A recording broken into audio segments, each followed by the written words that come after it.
Students, आप सभी का हमारे YouTube चैनल इंग्लिश गुरु संजय महर्षि में हार्दिक स्वागत है। आज के इस वीडियो में हम डिस्कस करेंगे एक जनरल टॉपिक जो सभी क्लासेस के लिए नेसेसरी है। टॉपिक का नाम है प्रोनाउन। प्रोनाउन सर्वनाम। सबसे पहले हम बात करते हैं प्रोनाउन होता क्या है। तो प्रोनाउन वह शब्द होता है जो संज्ञा के स्थान पर काम आता है। सर्वनाम जो है वो वह शब्द होता है जो संज्ञा के स्थान पर काम आता है। और जो प्रोनाउन वर्ड है, इस प्रोनाउन वर्ड की उत्पत्ति दो शब्दों से हुई है। प्रोनाउन वर्ड दो शब्दों से मिलकर बना है, प्रो प्लस नाउन। प्रो का मतलब होता है फॉर, के लिए। नाउन का मतलब संज्ञा। तो मतलब जो शब्द संज्ञा के लिए काम आएगा वो क्या कहलाएगा? प्रोनाउन। एक बार डेफिनेशन देख लेते हैं अपन। ए प्रोनाउन इज ए वर्ड। एक सर्वनाम एक शब्द होता है विच यानी जो, इज यूज्ड जो काम आता है, उपयोग होता है, in the place of a noun जो किसके स्थान पर? एक संज्ञा के स्थान पर प्रयोग किया जाता है। प्रोनाउन वर्ड दो वर्ड से मिलकर बना है, प्रो प्लस नाउन। प्रो का अर्थ के लिए, नाउन का मतलब संज्ञा, यानी वह शब्द जो संज्ञा के लिए काम आएगा उसे हम कहेंगे प्रोनाउन। माय डियर स्टूडेंट्स, अगला क्वेश्चन आपके दिमाग में उठ रहा होगा कि हम प्रोनाउन का यूज करते क्यों हैं? हम प्रोनाउन का यूज करते क्यों हैं? तो इसका आंसर क्या है? हम प्रोनाउन का यूज सेंटेंस में इसलिए करते हैं ताकि सेंटेंस के अंदर हम ब्यूटी, सुंदरता को क्रिएट कर सके, सुंदरता उत्पन्न कर सके सेंटेंस के अंदर, और सेंटेंस को हम इंटरेस्टिंग बना सके, रोचक बना सके, उसको हम सेंटेंस को एक तरीके से सुगम, सरल बना सके। कई बार क्या होता है, हमारी जो नाउन है वो बहुत बड़ी चली जाती है। जैसे एक एग्जाम्पल दिखाया जा रहा है आपको, Ramesh is a doctor, he lives in Delhi. तो जरा देखिए यहाँ पे नाउन कौन है? रमेश। रमेश के लिए प्रोनाउन कौन सा यूज हुआ है? ही। अगला देखते हैं, Neetu is a teacher, she teaches physics. तो यहां पर सब्जेक्ट कौन है? नीतू, नाउन है, और नीतू के लिए प्रोनाउन क्या यूज हुआ है? सी। तो अब हमारा क्वेश्चन था हमारे पास कि हमने यहां प्रोनाउन का यूज किया क्यों? तो हमने प्रोनाउन का यूज इसलिए किया ताकि सेंटेंस के अंदर एक तो सुंदरता आ सके, एक सेंटेंस के अंदर सेंटेंस थोड़ा अट्रैक्टिव दिखे। तो देखिए जरा, या मान लीजिए रमेश की जगह कोई नाउन, बड़ी नाउन होती, जैसे कि बाबू श्री नंदन प्रसाद नारायण शर्मा। अगर मान लीजिए रमेश की जगह होता और हमें बार बार यहां पर बाबू श्री नंदन प्रसाद नारायण शर्मा बोलना होता, तो बताइए सेंटेंस अटपटा लगता, सेंटेंस के अंदर हमारी एनर्जी ज्यादा खराब होती, और हमारी जो पेन जो है, जो कलम है, उस कलम की एक्सरसाइज होती। तो इस एक्सरसाइज से बचने के लिए और हमारी एनर्जी को बचाने के लिए हम प्रोनाउन का यूज करते हैं। अब देखते हैं हम types of pronoun. My dear students, English के अंदर प्रोनाउन 11 टाइप्स, 11 प्रकार के होते हैं। पहले एक बार नाम देख लेते हैं हम सभी का। फर्स्ट है personal pronoun, second relative pronoun, third है इंडेफिनेट प्रोनाउन, फोर्थ है रिफ्लेक्सिव प्रोनाउन, फिफ्थ है एम्फेटिक प्रोनाउन, सिक्स्थ है डिमोन्स्ट्रेटिव प्रोनाउन, सेवंथ है डिस्ट्रीब्यूटिव प्रोनाउन, और एट्थ है इंटेरोगेटिव प्रोनाउन, नाइन्थ है पजेसिव प्रोनाउन, और 10th है एक्सक्लेमेटरी प्रोनाउन, और 11th है reciprocal pronoun. My dear students, ये थे हमारे 11 टाइप्स के प्रोनाउन, जिनमें सबसे ज्यादा हमारी क्लासेस में जो काम आएगा वो है पर्सनल प्रोनाउन, दूसरे पे रिलेटिव प्रोनाउन, और तीसरा प्रोनाउन जो हम कह सकते हैं वो है पजेसिव प्रोनाउन। चलिए अब हम देखते हैं आगे। चलिए अब हम डिस्कस करते हैं फर्स्ट प्रोनाउन, जिसका नाम है personal pronoun. My dear students, सबसे पहला क्वेश्चन हमारे दिमाग में आता है, पर्सनल प्रोनाउन होता क्या है? तो वह प्रोनाउन जो पर्सन के लिए, थिंग्स के लिए, एनिमल्स के लिए और प्लेस के लिए, वह प्रोनाउन जो पर्सन व्यक्तियों के लिए, एनिमल्स जानवरों के लिए, थिंग्स वस्तुओं के लिए और प्लेस स्थानों के लिए काम आता है, उसे हम पर्सनल प्रोनाउन कहते हैं। पर्सनल प्रोनाउन के अंदर 3 पर्सन होते हैं, फर्स्ट पर्सन, सेकंड पर्सन और थर्ड पर्सन। तो चलिए अब हम देखते हैं पर्सनल प्रोनाउन का चार्ट। ये चार्ट वेरी वेरी इंपॉर्टेंट, सभी के लिए बहुत ही बहुत इंपॉर्टेंट है, इसे आपको अच्छे से लर्न करना है। मैंने आपके सामने कॉलम बनाए हैं 5 कॉलम है। फर्स्ट कॉलम का नाम है नॉमिनेटिव केस, जिसे हम कह सकते हैं सब्जेक्टिव केस, कर्ता कारक। यानी जो फर्स्ट कॉलम वाले आपको दिख रहे हैं, ये सब के सब सब्जेक्ट हैं, ये सब सब्जेक्ट का काम करेंगे सेंटेंस में। थर्ड कॉलम का नाम है ऑब्जेक्टिव केस, ये सब के सब ऑब्जेक्ट का काम करेंगे सेंटेंस में। और सेकंड कॉलम का नाम है पजेसिव एडजेक्टिव, पजेसिव एडजेक्टिव, ये सारे एडजेक्टिव हैं, विशेषण, ये किसी की विशेषता बताएंगे। और फोर्थ कॉलम का नाम है पजेसिव प्रोनाउन, ये सारे पजेसिव प्रोनाउन हैं। और अब फिफ्थ कॉलम का नाम है रिफ्लेक्सिव प्रोनाउन। तो चलिए डियर स्टूडेंट्स, अब हम देखते हैं फर्स्ट पर्सन। हर पर्सन के अंदर 2 नंबर होंगे, सिंगुलर नंबर और प्लूरल नंबर, सिंगुलर नंबर और प्लूरल नंबर, सिंगुलर नंबर और प्लूरल नंबर। तो अब हम देखते हैं फर्स्ट पर्सन के सिंगुलर कौन कौन है। फर्स्ट पर्सन का सिंगुलर है आई, आई का second form my, third form me और फोर्थ फॉर्म माइन और फिफ्थ फॉर्म माई सेल्फ। तो अब देखते हैं हम फर्स्ट पर्सन का plural, we, our, us, ours, ourselves, we, our, us, ours, ourselves. My dear students, अब देखते हैं हम सेकंड पर्सन के singular, you, your, you, yours, yourself. तो हमारे सामने जो कोई पर्सन खड़ा हुआ है वो हमारे लिए यू है। अगर वो एक होगा तो भी यू ही होगा, और वो अगर संख्या में 100 है, 1000 है, 20 है, कितने भी हैं, वो सभी हमारे लिए यू ही होंगे। तो हम सेकंड पर्सन का प्लूरल भी क्या होगा, you, your, you, yours, yourself. ये योरसेल्फ कब काम आएगा, जब हम ज्यादा आदमी हमारे सामने खड़े हैं। अगर हम ज्यादा की बातें कर रहे हैं तो योरसेल्फ, एक खड़ा है तो योरसेल्फ। अब देखते हैं हम थर्ड पर्सन सिंगुलर।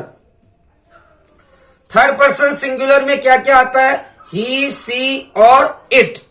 तो ही के फॉर्म कैसे चलेंगे, he, his, him, his, himself. और सी के form she, her, her, hers, herself. It के फॉर्म इट, इट्स, इट और इट का पजेसिव प्रोनाउन नहीं होता है। और इट का रिफ्लेक्सिव प्रोनाउन क्या होगा, इटसेल्फ। अब देखते हैं हम प्लूरल, थर्ड पर्सन के plural, they, their, them, theirs, themselves. My dear students, इस चार्ट को हम एक बार दोबारा रिवाइज करते हैं। चलिए, इस चार्ट के अंदर बहुत कुछ है, देखते हैं। पहला क्वेश्चन, अगर हमसे कोई पूछे आई का ऑब्जेक्ट क्या होगा, तो ये सारे सब्जेक्ट हैं इधर वाले, और इनका ऑब्जेक्ट कौन है, थर्ड कॉलम वाले। तो आई का ऑब्जेक्ट क्या हो गया, मी, वी का क्या हुआ, अस, यू का यू, ही का हिम, सी का हर, इट का इट और दे का देम। अब हम बात करते हैं आई का। आई क्या है, सिंगुलर। आई का प्लूरल क्या होगा, देखिए आई के नीचे लिखा हुआ है वी, माई का आर, मी का अस, माइन का आर्स, माई सेल्फ का आर सेल्फ और यू का यू, योर का योर। तो आपको समझ में आ रहा है। अब देखते हैं हम ही का प्लूरल क्या होगा। ही का प्लूरल होगा दे, सी का दे, इट का दे। और अब इसी तरीके से आप हिज का देयर, हर का देयर, इट्स का देयर। अब आपको समझ में आ रहा है। अब अगला क्वेश्चन हमारे दिमाग में उठ रहा है, ये जो पजेसिव एडजेक्टिव है सेकंड कॉलम और फोर्थ कॉलम पजेसिव प्रोनाउन, इनमें डिफरेंस क्या है, इन दोनों में डिफरेंस क्या है? तो देखिए एक हल्का सा डिफरेंस है। ये एडजेक्टिव है सेकंड कॉलम वाले, इनके जस्ट बाद हमेशा नाउन आना नेसेसरी है। ये जो सेकंड कॉलम वाले हैं ये एडजेक्टिव है, इनके बाद नाउन का आना नेसेसरी है। जबकि आपका फोर्थ कॉलम जो है वो पजेसिव प्रोनाउन है, इनके बाद कभी भी नाउन आपको देखने को नहीं मिलेगी, इनसे पहले मिल सकती है आपको नाउन। चलिए अब हम देखते हैं पजेसिव एडजेक्टिव और पजेसिव प्रोनाउन में डिफरेंस। जैसा कि मैंने अभी आपको बताया था कि पजेसिव एडजेक्टिव के बाद नाउन का आना नेसेसरी है, जबकि पजेसिव प्रोनाउन के बाद नाउन नहीं मिलेगी। हमें पजेसिव प्रोनाउन से पहले नाउन कहीं मेंशन हो सकती है। चलिए हम इसे देखते हैं क्या लिखा हुआ है। पजेसिव एडजेक्टिव के बाद हमेशा नाउन का यूज किया जाता है, जैसा मैंने अभी आपको बताया था। जबकि पजेसिव प्रोनाउन यानी फोर्थ कॉलम, इनके बाद कभी भी नाउन का यूज नहीं किया जाता। और आपका जो ये फोर्थ कॉलम है पजेसिव प्रोनाउन, इसका मतलब क्या होता है? इसके अंदर दो चीजें होती हैं। पजेसिव प्रोनाउन में दो चीजें कौन कौन सी होती है? एक तो इसके अंदर पजेसिव एडजेक्टिव छुपा होता है, प्लस में नाउन। ये दोनों मिलकर के क्या बनाती है? Possessive pronoun. चलिए इसे एग्जाम्पल की मदद से समझते हैं। Mohan is my brother, Mohan मेरा भाई है। तो यहां देखिए माई जो है वो क्या है? पजेसिव एडजेक्टिव, और इसके बाद नाउन कौन सी आई है? ब्रदर। दिख रहा है आपको? ब्रदर नाउन आ गई है। अब देखते हैं example number 2। This school is ours. Check करिए यहां पर आर्स जो है वो क्या है? पजेसिव प्रोनाउन, क्योंकि इसके बाद में कहीं भी नाउन नहीं है। नाउन कहां पर है? इससे पहले मेंशन है स्कूल। एग्जाम्पल नंबर देखते हैं 3rd। Example number 3rd, his shirt is black, उसकी शर्ट काली है। बट माइन इज ब्लू, लेकिन मेरी नीली है। तो जरा देखिए यहां पर हिज के जस्ट बाद नाउन क्या आ रही है? शर्ट। तो ये हिज क्या है? यहां पर पजेसिव एडजेक्टिव। और यहां पर जो माइन है, इस माइन के बाद चेक कीजिए आप, नाउन नहीं है। तो ये क्या है? Possessive pronoun. और इस माइन के अंदर क्या क्या छिपा हुआ है? ये माइन पजेसिव प्रोनाउन है, और मैंने कहा था पजेसिव प्रोनाउन दो चीजों से मिलकर बना होता है, पजेसिव एडजेक्टिव प्लस नाउन। तो पजेसिव एडजेक्टिव माइन का क्या हुआ? माई, प्लस में नाउन किसकी बात हो रही है? शर्ट। तो यानी माई प्लस शर्ट, ये बनकर के क्या हुआ है? माइन। अब हम बात करेंगे रिफ्लेक्सिव और एम्फेटिक प्रोनाउन में डिफरेंस। माय डियर स्टूडेंट्स, अभी आपने रिफ्लेक्सिव प्रोनाउन देखे थे, जैसे माई में सेल्फ लगाया माई सेल्फ, आर में सेल्ज लगाया आर सेल्ज। तो यानी कि किसी भी शब्द के अंदर सेल्फ लगेगा या सेल्ज लगेगा, सेल्फ लगेगा या सेल्ज लगेगा, वो क्या कहलाएगा? रिफ्लेक्सिव प्रोनाउन भी कहलाएगा और एम्फेटिक प्रोनाउन भी कहलाएगा। फिर दोनों में डिफरेंस क्या है? डिफरेंस ये है, अगर वो प्रोनाउन जिसमें सेल्फ या सेल्ज लग रहा है, अगर वो जस्ट सब्जेक्ट के बाद रखा हुआ है, जस्ट सब्जेक्ट के बाद, तुरंत सब्जेक्ट के बाद लिखा हुआ है, या फिर वो सेंटेंस के अंत में लिखा हुआ है, क्लोज के अंत में लिखा हुआ है, तो उसे हम क्या कहेंगे? उसे हम कहेंगे एम्फेटिक प्रोनाउन। उसे हम क्या कहेंगे? Emphatic pronoun. लेकिन अगर वो वर्ब के बाद लिखा हुआ है या प्रीपोजिशन के बाद लिखा हुआ है, वर्ब के बाद या प्रीपोजिशन के बाद, तो वो क्या कहलाएगा? वो कहलाएगा रिफ्लेक्सिव प्रोनाउन। और ये रिफ्लेक्सिव प्रोनाउन जो होगा ये ऑब्जेक्ट का काम करेगा, और इसे हम वीक ऑब्जेक्ट बोलते हैं। वीक ऑब्जेक्ट क्यों कहा मैंने इसको? क्योंकि इसका पैसिव वॉइस पॉसिबल नहीं है, इसका पैसिव वॉइस नहीं बन सकता। ये वीक ऑब्जेक्ट होते हैं, इनका पैसिव वॉइस नहीं बनता है। चलिए एग्जाम्पल की मदद से समझते हैं। Vinita herself complained to the principal। Vinita ने स्वयं प्रिंसिपल को शिकायत कर दी। Vinita complaint to the principal herself। Vinita ने स्वयं प्रिंसिपल को शिकायत कर दी। He looked at himself in the mirror। उसने स्वयं की तरफ देखा in the mirror दर्पण में। He hit himself। उसने स्वयं को हिट यानी मारा। चेक कीजिए, या विनीता क्या है, सब्जेक्ट। सब्जेक्ट के जस्ट बाद क्या लगा हुआ है, herself। तो ये क्या कहलाएगा, सब्जेक्ट के जस्ट बाद जो आएगा वो होगा एम्फेटिक प्रोनाउन। इसका यूज क्यों किया जा रहा है, एम्फेसिस। एम्फेसिस के लिए किया जा रहा है, दबाव देने के लिए, बल देने के लिए, अपनी बात पर जोर देने के लिए इसका यूज किया जाता है। अगला देखिए, अगले सेंटेंस में आपको herself कहां लिखा मिला है, क्लोज के अंत में, सेंटेंस के अंत में। तो ये भी क्या कहलाएगा, एम्फेटिक प्रोनाउन, क्योंकि इसका यूज एम्फेसिस, इसका यूज एम्फेसिस देने के लिए किया जा रहा है, बल देने के लिए, दबाव देने के लिए, जोर देने के लिए किया जा रहा है। तो ये एम्फेटिक प्रोनाउन है। He looked at himself in the mirror. Check कीजिए, इसमें एट क्या है, प्रीपोजिशन।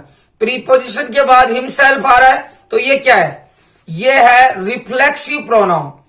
ये क्या है, रिफ्लेक्सिव प्रोनाउन। इसे हम वीक ऑब्जेक्ट बोलते हैं। वीक ऑब्जेक्ट है क्योंकि इसका पैसिव वॉइस संभव नहीं है। अगला देखते हैं, ही हिट हिमसेल्फ। उसने स्वयं को हिट यानी मारा।